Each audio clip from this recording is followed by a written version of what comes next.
Hi, my name is Mose. My name is Ari. And we are glad to be here today sharing with you. And today we want to talk about covenants. I had something very, very interesting from Chris Vallotton. He was talking about that point when Jesus was with the disciples and then he was covenanting and he was serving bread and wine. And at the point of covenant is when Judas left. At the point of covenant is when Judas left.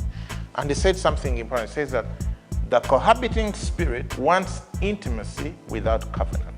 Judas was close to Jesus until it was time to covenant. And that's when he left. The cohabiting spirit wants intimacy without covenant.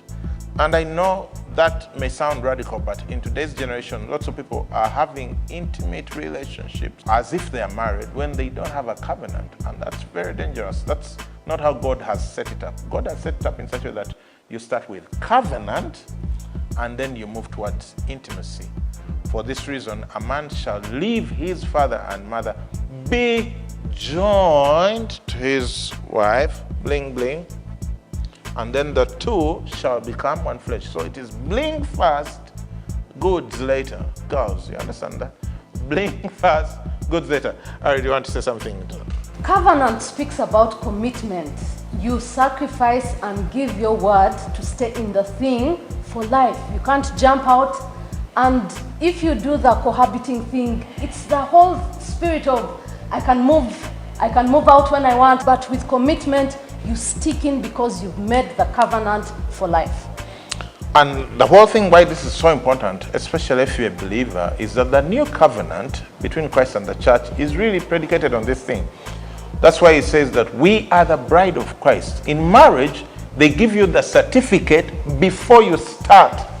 And the old covenant is the other way around. It says the law was the schoolmaster to bring us to Christ. In school, they give you the certificate after you finish. You have to pass all the tests and exams. Then they give you the certificate. That's the Old Testament. But in the New Testament, in the New Covenant, they give you the certificate, bride of Christ, before you start. That's why when we get married, we go to church and they give you a certificate and then you start the marriage. They are reflecting the covenant that God has with the church.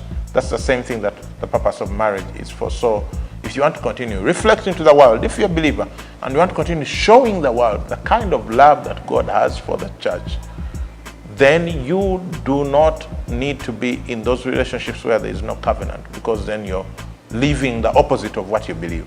So if you want to live what you believe, covenant first, intimacy later. Thank you.